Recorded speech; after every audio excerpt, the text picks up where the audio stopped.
já houve, né, essa circunstância. Hoje, atualmente, eu trabalho como professor em escolas particulares aqui na cidade de Uberaba, em ensino médio e cursinho. Mais especificamente, as matérias que eu mais leciono são filosofia e sociologia. Eu também escrevo. Recentemente, eu lancei meu primeiro livro, que eu acredito que alguns de vocês aí já têm, que a Cacau passou, né, para vocês conhecerem. Meu livro se chama Numa Conversa com a Dor Eu Sorri, né, enfim. É um livro que você encontra com o autor, comigo, né, nas redes sociais, e também você tem ele aí nas livrarias da cidade aqui de Uberaba. Então, Numa Conversa com a Dor Eu Sorri. Então, eu tenho esse trabalho de escrita, né, de leitura, de pesquisa dentro do universo das ciências humanas, e o meu trabalho é essa humanização no sentido prático das teorias filosóficas. De que modo, né, que a gente pode tornar as conceituações epistemológicas, ontológicas, algo que é próximo, né, do indivíduo, né, e é muito próximo, né, está muito próximo da nossa vida, né, da nossa prática comum, seja lá o que a gente realiza enquanto profissional. A filosofia, ela está a todo momento, né, emergindo na nossa frente, né, e basta só esse passo, né, esse momento de reflexão, de acolhida da reflexão, para que a gente possa, né, construir práticas mais eficientes, mais eficazes, não no sentido utilitário, tá, mas no sentido mesmo cidadão, no sentido da amorosidade, para ser mais exato, né. No atual momento, é inevitável a gente falar, no atual momento que a gente vive, eu acho que nunca se fez mais necessário, né, ter posse da palavra que acolhe. Então, você ter posse dessa palavra que acolhe, eu acho que ela auxilia, né, faz ponte, faz casa, faz moradia, faz circunstância para a gente construir, né, vidas mais significativas. Então, assim, antes de mais nada, este é a pessoa em que eu estou, né, eu me encontro, então, como professor, né, mas eu sou Frederico Oliveira, também pai, né, de uma mocinha que vai fazer 4 anos em outubro, que é a Mariá, que é o meu grande tesouro, assim, o que teoricamente dá sentido, né, dá uma dinâmica maior àquilo que eu faço, porque é realmente, a paternidade é realmente um amor inexplicável, assim, uma coisa que eu nunca tinha sentido, experimentado, mas em posse desse sentimento, em posse dessa experiência, é uma coisa que não tem tamanho, né, a gente não quantifica. Mas quando também passa a entender o sentido e a dimensão grandiosa que envolve isso tudo, né. Me convidaram, né, via cura, né, eu presto serviços para cura, né, para o Cura, que é uma clínica aqui da cidade, né, de trabalhos relacionados a cuidados da saúde, né, fisioterápico, tem também um trabalho holístico muito bonito, e eu presto serviço para eles, então, dentro dessa área, né, como palestrante, enfim, empresas que solicitam o meu trabalho, e a Cacau, numa conversa comigo, que é uma das proprietárias, né, da clínica, e inclusive mantenedora do projeto do meu livro, ela me solicitou, né, um momento que a gente pudesse dividir aqui com vocês, né. Aline, me corrija se eu estiver errado, é LAME, né? É isso mesmo? É isso mesmo, é Lame. Isso. Ela me convidou para dividir aqui com vocês esse momento, uma breve reflexão que envolva o sentido do tempo, né, e, consequentemente, né, a sua ramificação, que é a questão da acolhida, né, do processo de acolhida aí. Como a gente está falando, né, com esse público que está voltado aí para a área de saúde, voltado, que estão em formação, né, futuros médicos, eu não sei, né, não saberia expressar se já existem médicos aqui entre nós, né, porque, enfim, eu não conheço todos aqui, e conheço brevemente, né, por conversa rápida, a Aline aí, porque a gente estabeleceu essa conexão para poder estar aqui hoje. Então, me solicitaram esse momento de breve reflexão aí sobre o tempo, né, e o acolhimento.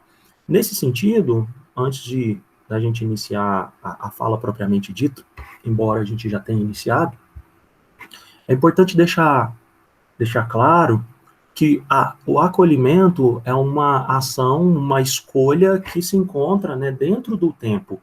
Então, o nosso grande tema hoje, e é um tema infindável, de reflexões filosóficas infindáveis, é o tempo, né, essa preciosidade, essa grande interrogação em que nós, né, nos encontramos como tal, como pessoas que vivem, né, e que estão, né, dependentes, né, do tempo e suas diversas nuances e como essas nuances nos atingem de maneira considerável. Então, nessa plataforma chamada tempo, nessa grande interrogação filosófica, né, esse questionamento, o que é o tempo, é claro que a gente não vai esgotar aqui as possibilidades, né, e os variados e diversos autores que desenvolveram reflexão nesse sentido, mas, né, nós vamos ter aqui um ponto de referência e imaginar que é justamente no tempo, neste lugar chamado tempo, que nós realizamos escolhas, fazemos escolhas para acontecer a nossa vida e acontecer em comum com o outro. Então, já a primeira provocação, no tempo a gente acontece a vida. E nesse mesmo lugar de acontecimento das nossas vidas, as nossas vidas não acontecem sozinhas. As nossas vidas vão ao encontro do outro, né? E mais do que nunca no universo profissional, que é a nossa realidade de atuação e que um grande filósofo já deixou distinto que o trabalho é uma fonte de vida, diferentemente de um emprego que é meramente fonte de renda, né? O trabalho enquanto fonte de vida é esse lugar que vai produzindo a nossa própria vida em comum com o outro. Então, vocês futuros médicos ou médicos, né, em atuação, penso eu que vão acontecer as suas vidas, fizeram uma escolha aí, uma escolha muito nobre, né, de se doarem ao outro. Então, no tempo, a gente acontece as nossas vidas, se doando ao outro. Portanto, o acolhimento é parte obrigatória e necessária, né, para que esse acontecimento tenha sentido, significado e motivo. É bonita essa palavra motivo, né? No sentido de motivo que gera ação, motivação. Eu selecionei aqui, vocês estão vendo aqui, eu estou no meu quartel-general, né? Aqui na minha casa. Esse aqui é meu cantinho de estudos. Quando fui convidado, pensei qual seria a melhor maneira, né, da gente abordar a temática, né, embora a gente já tenha abordado essa temática também com equipes que são da área de saúde, eu escolhi como referência para nós aqui a Sociedade Paliativa, de um autor que é contemporâneo, um filósofo coreano, que hoje está radicado na Alemanha.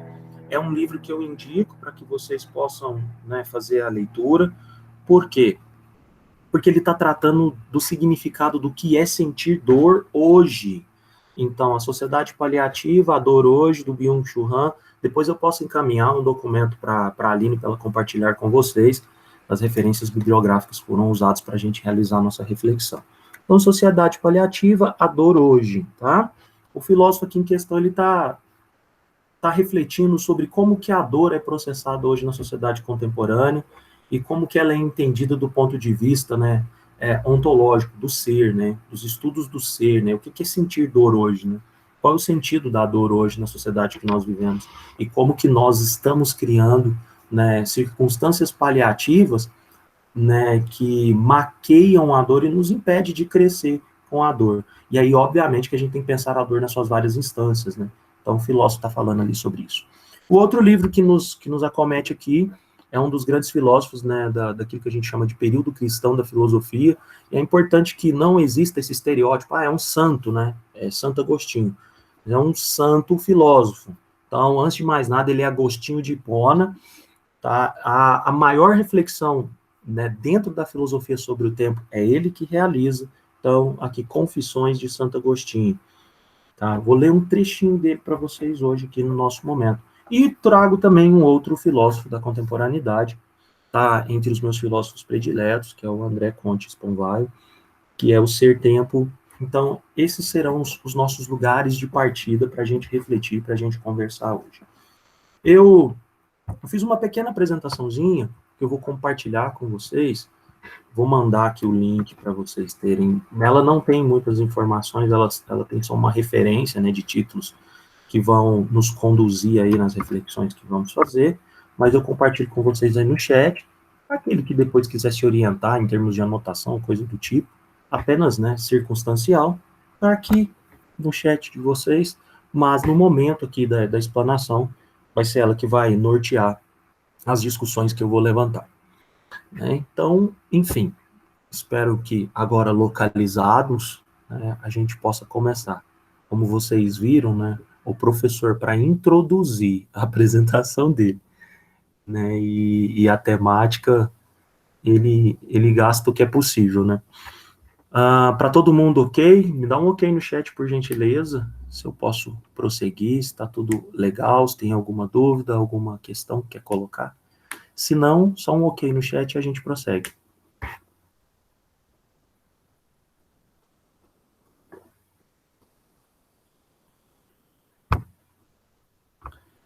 Excelente. Obrigado, Aline, Matheus, Mauro Antônio. Olha que bacana, né, Mauro? Você está em Agostinho no seu nome.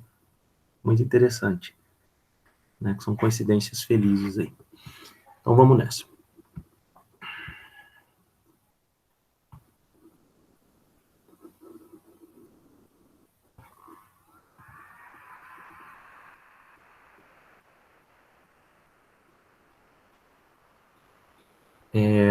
Aline, você pode abrir seu áudio, por gentileza, rapidinho, só me falar se você está conseguindo ver bem aí a apresentação, se ela está... Porque no Meet aqui a gente tem essa problemática, né? Tá dando para ver certinho, tá? Para mim tá aparecendo. Excelente, excelente. Pois bem, pessoal, cá estamos nós, né? E eu trago aqui essa interrogação, né? O tempo cura, né? Afinal de contas, quantas vezes dentro, né, do senso comum nós já escutamos, nós já vivenciamos essa circunstância em que as pessoas, né, se colocam a dizer, né, tudo no seu tempo, né, deixa o tempo, né, resolver, deixa, dá um tempo para que as coisas se arrumem, né, mas não é tão simples assim, né, principalmente quando a gente está pensando e localizando, né, a área de atuação, por exemplo, de um médico, né, nem sempre o tempo vai curar, né, a real necessidade que se apresenta ali, né, no momento de um atendimento, no momento, né, de acolhida de alguém que está sentindo dor, ou que tem, obviamente, um problema, uma patologia para ser resolvida. Então, é um questionamento, né, para se pensar, o tempo cura, né, principalmente no tempo em que nós nos encontramos, em que a gente não precisaria dizer, mas se faz necessário para a gente ter um ponto de partida, né? O tempo que nós nos encontramos é um tempo que nos faz entender, mediante um imperativo, eu digo, as obrigações que se apresentam, né, nos faz entender que vivemos uma certa volatilidade, uma efemeridade, né, um momento em que tudo escapa do nosso controle, porque tudo acontece numa velocidade, suponhamos, né, estonteante. Então, você tem uma série de pensadores, uma série de profissionais de diferentes áreas de atuação, constatando, né, que essa sensação de que o tempo escapa, de que o tempo, né, e isso é comprovado hereditariamente, conversando com pessoas de outras épocas, de outras gerações, né, de que a sensação do tempo hoje na contemporaneidade é uma sensação de velocidade, né, que tudo vai perdendo o seu sentido e ganhando novas formas, saindo de um estado de ato, indo para um estado de novas potências, de novas transformações, de uma maneira estonteante. Então, é inegável, né, que pensar o tempo como algo que pode trazer a solução, como algo que cura, né, é pensar também que no atual momento, essa suposta cura que o tempo traz, ela está sujeita à velocidade que o tempo, né, nos faz sentir. Então, nesse sentido, a gente traz essa reflexão, esse ponto de partida que está associado a essa sociedade paliativa que nós nos encontramos. Que sociedade é essa? Se nós formos fazer algumas distinções temporais, né, a gente vai pensar que nós vivemos determinados imperativos de doação nossa humana dentro do universo do trabalho, dentro das nossas relações, dentro das instituições sociais, Estado, família, por que não igreja, religião, enfim, escola, né? A maneira como o indivíduo se doava nessas circunstâncias estavam relacionadas a um certo imperativo do dever. Então, existia uma confiança na instituição como aquela que iria orientar os passos dos indivíduos, né, a construírem as suas histórias com certa solidez, né, com certa segurança, porque bastava seguir as regras, as ordens, as normas, né, seguir uma espécie de planejamento e tudo no seu tempo iria vir como premiação. Mas em algum momento na contemporaneidade, as instituições elas foram perdendo, né, a sua característica de referência, essas referências vão cair por terra, e aí, portanto, existe uma espécie de transferência de responsabilidade. No lugar das instituições, a gente coloca agora o indivíduo. Então, outrora, enquanto nós tínhamos, né, um indivíduo que ele era obediente, né, ao contexto institucional em que ele se encontrava. Hoje a gente tem um indivíduo que é empreendedor da sua história e que, portanto, todos os problemas que se apresentam na sua vida não têm uma relação com o mundo externo, mas tem a relação com o mundo interno. O que a gente está querendo dizer?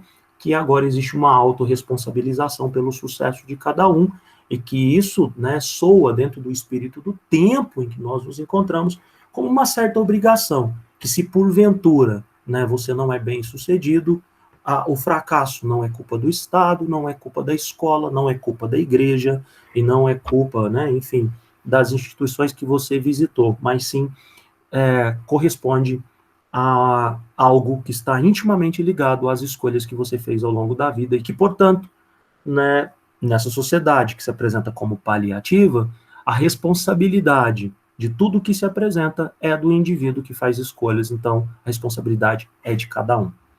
Isso gera uma problemática muito grande, uma vez que, né, isso inclusive nos impede de vivenciar o tempo na sua dimensão, né, ontológica. Quando a gente fala de dimensão ontológica do tempo, é a compreensão que o instante, né, é a grande plataforma de realização das nossas atividades, mas sem essa autorresponsabilização, buscando uma relação comum com o outro. Numa sociedade paliativa, a gente substitui, né, os obstáculos, a negatividade, por um excesso de positividade. E essa positividade, ela vai impedindo o ser humano de desenvolver, né, na sua personalidade, nas suas convivências, aquilo que nós entendemos por alteridade.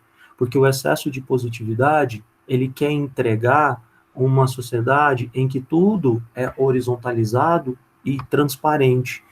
E historicamente, né, na própria constituição do nosso corpo, na constituição, né, do nosso aprendizado, são as dificuldades, o fracasso, as quedas e, por que não, a dor que vão nos trazendo resiliência. Recentemente saiu uma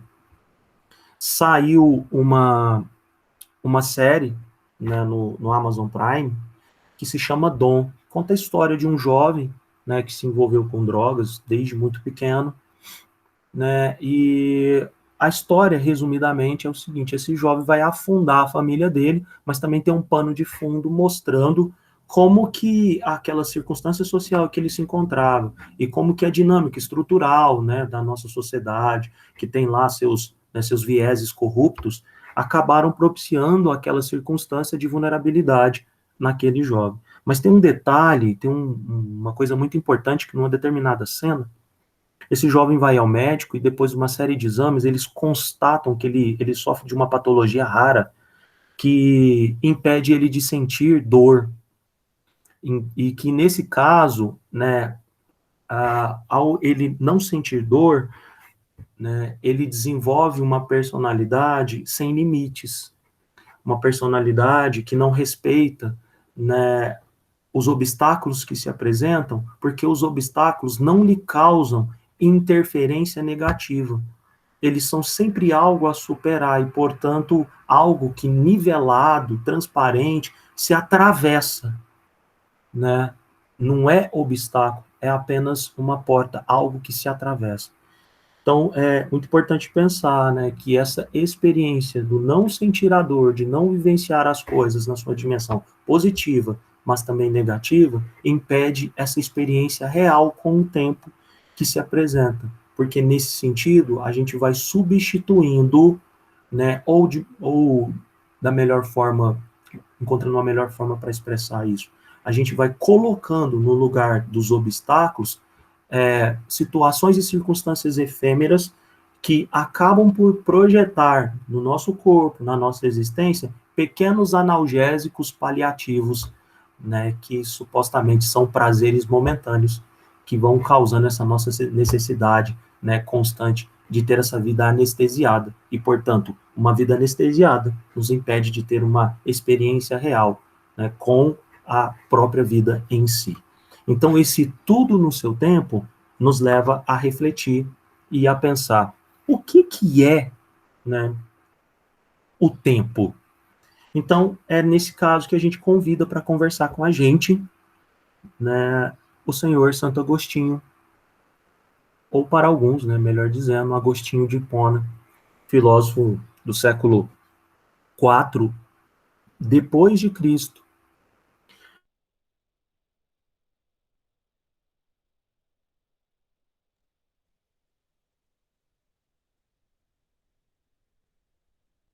para explicar, eu já não sei. Aqui a gente tem uma grande pista, né, do que vem a ser o tempo na nossa existência. O que ele está querendo dizer é que, diante da circunstância, a única instância, né, possível de se realizar no tempo é o presente. Mas todo presente, ele é instante que se transforma em pretérito constantemente. Por quê? Porque o passado já foi, o presente já é e o futuro ainda não é. Então, nesse sentido, quando a gente estabelece esses dois lugares, passado e futuro, nós entendemos que eles só têm sentido no presente. Por quê? Porque é no presente que a gente se remete ao passado enquanto memória. É no presente que a gente se remete ao futuro enquanto expectativa. Então, o que Santo Agostinho nos traz como uma bela reflexão é que o tempo na nossa existência, ele é único e ele é preenchido de vários presentes. A gente tem o passado presente, que se realiza na nossa memória, a gente tem o presente presente, que se realiza nesse instante, e nós temos, né, o presente futuro, que é essa expectativa e, por que não, esperança, mas não no sentido de, né, reatividade, mas no sentido proativo, de esperançar, né, de acreditar, de esperar que algo melhor aconteça, mas que faça algo para que esse melhor aconteça. Então, traduzindo essa fala, né, de que só existiria o tempo presente e que, portanto, o tempo presente se realiza eternamente, é uma coisa muito bonita de pensar, porque nós temos a oportunidade de viver a eternidade sem a conotação religiosa que a palavra eternidade traz, mas também com essa conotação, mas nós temos a oportunidade a todo momento, no instante que nós vivemos, de viver a eternidade no agora. Então, em que lugar que essa fala de viver a eternidade agora, nesse instante, se encontra com a temática da acolhida, com a temática do cuidado com o outro, do acontecimento de uma vida no agora, que vai ao encontro de outra vida também no agora. Uma outra vida que supostamente sente dor, de uma outra vida que supostamente também tem suas vulnerabilidades, de uma suposta vida também que carece daquilo que nós temos de melhor para entregar. Né? O Aristóteles já dizia, né, que felicidade ela é eudaimonia, ela é propósito. Então, se você tem uma escolha profissional para a sua vida, vida que se traduz num trabalho como fonte dessa própria vida, né, entregar ao outro o acontecer da sua vida como algo que é um propósito, é essa descoberta no agora, no instante, no presente, de quem realmente você é. Então, esse tornar-se a si mesmo é uma fala socrática, é uma fala também de Montaigne, lá no período do Renascimento, lá da sua torre, né? Montaigne refletiu essas questões. Esse tornar-se a si mesmo é essa consciência do seu propósito e em que ponto do tempo esse propósito se realiza. E, trazendo Santo Agostinho, o nosso propósito, o que nós temos para realizar, o que nós temos para fazer acontecer, só existe um lugar, só existe uma hora, só existe um momento. É agora. Então, entender o que nos faz bem, né, e trazer isso para próximo, significa compreender que não existe outro momento para fazer esse entendimento para acontecer a vida. A nossa vida, ela só é possível e passível de realização no agora. Então, esse tornar-se a si mesmo é uma interrogação do presente que se realiza nesse eterno tempo que acontece. Então, o tempo é essa instância, é esse ser, né, que reconcilia, né, aquilo que está transformando com aquilo que vai sempre existir. Nós perecemos diante da existência, mas o tempo permanece intacto, porque ele é sempre agora. Ele é sempre o acontecimento que nos, né, leva a essa dimensão de tornarmos, né, aquilo que somos, de sermos aquilo que somos. E aí, mais do que nunca, né, esse conhecer a si mesmo não é só saber os nossos limites. O conhecer a si mesmo e o tornar-se a si mesmo significa compreender o nosso lugar no mundo. E o nosso lugar no mundo, já diria Santo Agostinho, é o agora. Então, se a gente pensa no agora como a nossa instância de realização, a gente compreende que a gente só tem agora para fazer diferente. A gente compreende que a gente só tem agora para ser o melhor médico, o melhor professor, o melhor aluno, o melhor estudante, o melhor filho, o melhor pai, o melhor amigo. A gente só tem agora para amar, né? E o amor aqui, ele não tem uma conotação efêmera que a sociedade paliativa lhe concedeu, que, né, deseja curtidas e compartilhamentos, autoexposição da vida para supostamente enganar, né, as dores, né, que supostamente também se vive, né, essa busca constante por prazeres efêmeros, não, né, esse só temos agora para amar tem uma conotação de instância que se realiza no momento, mas que tem uma plataforma atemporal, porque o tempo vai sempre existir, se realizando a todo momento, né? E tudo que fazemos, o momento que eu cheguei aqui e comecei essa fala e iniciamos, e aquilo que já foi possível traduzir na sua prática enquanto profissional, isso já é pretérito. Isso já é pretérito.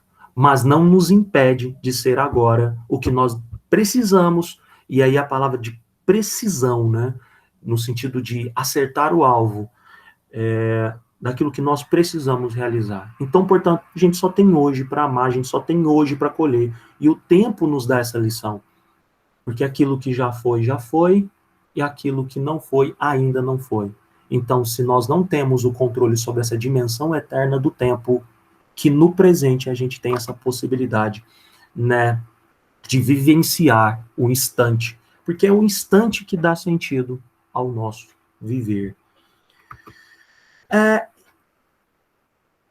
De maneira muito breve, era isso que eu gostaria de compartilhar com vocês, mas eu quero também compartilhar uma história. Aqui estão meus contatos, né, são formalidades que a gente, né, passa, né, para aqueles que desejam estabelecer diálogo, conversar, meu Instagram, meu telefone, né, estou sempre aberto aí para trocar ideia, né, com aqueles que desejam aí avançar, né, nas suas reflexões filosóficas. Eu dou curso de filosofia, né, tem projetos de filosofia aí, são individuais, que eu atendo particular, né, essa filosofia para a vida, dou curso via cura, enfim, né, esse é o lugar da nossa atuação. Eu queria compartilhar, né, aqui dentro desse nosso momento, né, do tempo, como instância que dá sentido à nossa vida agora.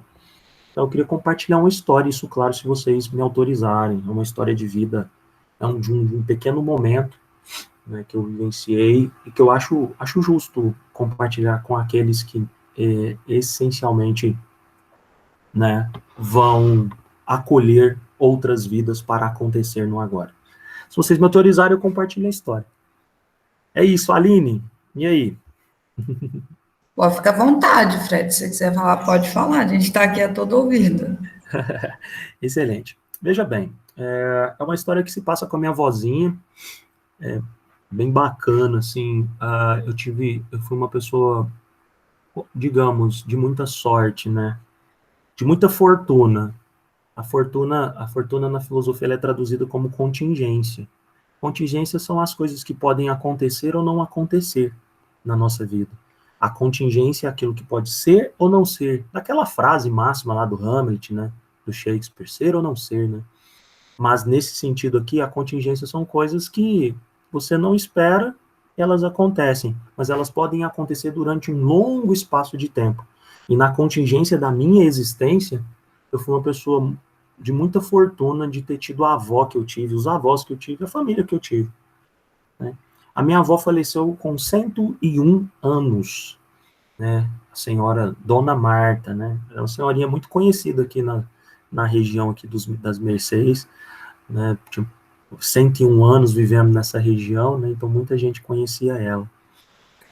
Vovó, já no fim da vida, né, ela estava passando por uma série de problemas de saúde, então constantemente, né, quase que toda semana a gente levava ela ao médico, né? E já no fim da vida ela passou alguns dias no hospital. O médico chamou, o médico, né, extremamente acolhedor e ciente do seu papel de profissional, convidou a gente, né, digo a gente, aqueles que viviam com a vovó, eu, minha mãe, né, minha irmã, meu pai, convidou a gente para ir até o hospital para ele conversar. E ele deu uma sugestão, né, porque ali já tinha, né, um processo em que os órgãos de vovó estavam falhando, né, claro que tem aqueles cuidados paliativos para amenizar a dor do paciente, mas ele passou uma série né, de medicações e ele aconselhou, falou assim, se vocês quiserem levar ela para ficar essa semana com vocês, né, em casa, vocês poderem, né, experimentar esse momento, né, da passagem aí, eu aconselho vocês a isso. E aí qualquer pormenor, né, a gente traz ela pro hospital. E a minha mãe, meu pai aceitaram, né, eu naquele momento eu não tinha capacidade de escolha, de fazer escolha. Mas a vovó foi então para nossa casa, né, e foi uma semana muito bonita, né, ali, a vovó estava deitada, mas ela estava um tanto quanto consciente, então ela conseguia conversar com a gente, falar as coisas, contava as histórias ainda, né, de vida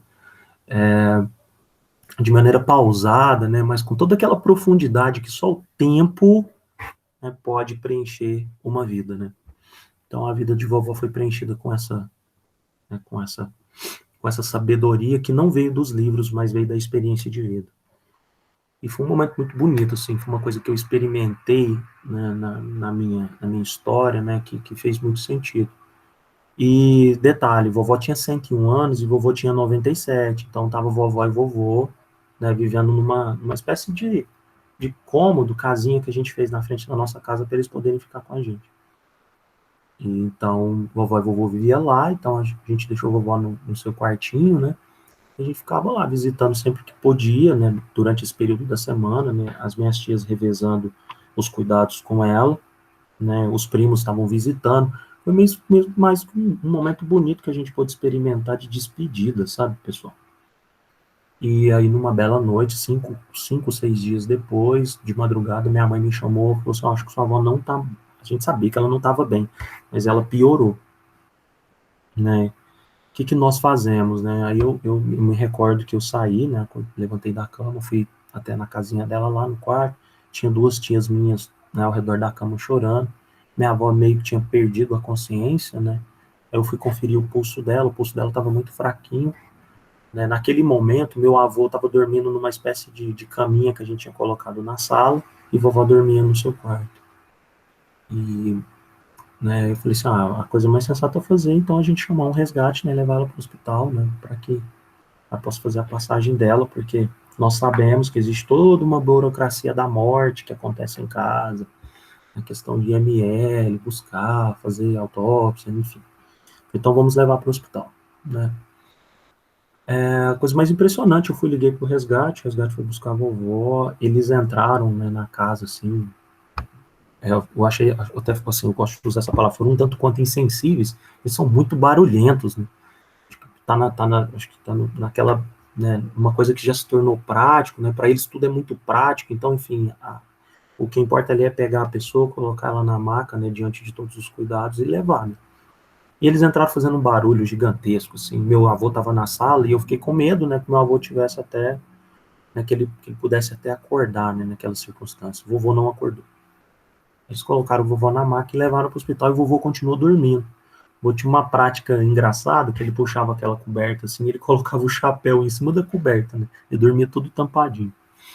Levaram o vovô para o hospital, né, ali eu já sabia que, pelo menos tinha aquela sensação que eu não ia voltar a ver minha avó, né, que aquele era o nosso último momento. Então, eu já estava interiorizando esse contexto. Né. E assim foi passando ao longo do dia, né, eu fui trabalhar, fui lecionar, aí, né, logo na parte da noite, me foram até a escola me informar que a minha avó havia falecido, e eu fui, né, para minha casa. Cheguei lá, tinha um conjunto de parentes que lá já se encontravam, e eu fiz a pergunta, vocês já informaram meu avô, né, sobre o acontecido, né? Eles falaram, não, a gente não falou ainda não, a gente tá tomando coragem aqui, por causa da idade deles, as pessoas ficaram ali receosas, né? Minha mãe estava pro hospital, meu pai também. Tios e primos ficaram cheios de dedos para contar pro meu avô que a minha avó tinha falecido, né? E eu falei assim, pessoal, a gente tem que fazer isso em algum momento, então eu vou lá fazer isso. Eu me encaminhei para a casa dele e foi ali que eu tive uma das experiências, né, mais bonitas que eu já vivi, assim, como ser humano, assim, como pessoa. Ao entrar na casa, obviamente que, para quem acredita em questões, né, metafísicas, transcendentais, mas mesmo para aquele que não acredita, né, existe cientificamente a comprovação, né, dessa questão de energia, né, da energia que está contida nas coisas, né. Então, quanto mais pessoas você tem dentro de uma casa, mais, obviamente, energia essa casa tem. Quanto menos pessoas tem, obviamente que você está retirando energia daquele espaço. Então, a casa preenchida apenas de vovô estava uma casa sem energia. Então, a minha sensação é, poxa, tá faltando alguma coisa e de fato estava. A grande questão é que mesmo o vovô não sabendo de vovó, ele sabia que algo estava faltando. E foi aí que a coisa aconteceu, né? Quando eu entrei na sala, que ele gostava de ficar lá sentadinho, né, escutando seu rádio, vendo sua televisãozinha, eu fui surpreendido com uma cena. O rádio que o vovô escutava estava tampado com um paninho branco e a televisão também estava tampada com um paninho branco, uma espécie de pano de prato, assim, ele foi lá e colocou em cima. Sentei do lado do vovô, pus a mão na perninha dele, falei assim, vô, tenho que te falar uma coisa, né, te contar uma coisa muito desagradável, tudo. Aí ele pegou, pôs a mãozinha dele em cima da minha, olhou dentro dos meus olhos, aquele olhar profundo, né, que apenas a experiência de vida pode trazer, né, por dentro dos meus olhos e falou assim, meu filho, o vô já sabe. E eu fiquei por entender, né, falei assim, vô, mas quem te contou? Ele falou assim, meu filho, ninguém me contou, eu senti.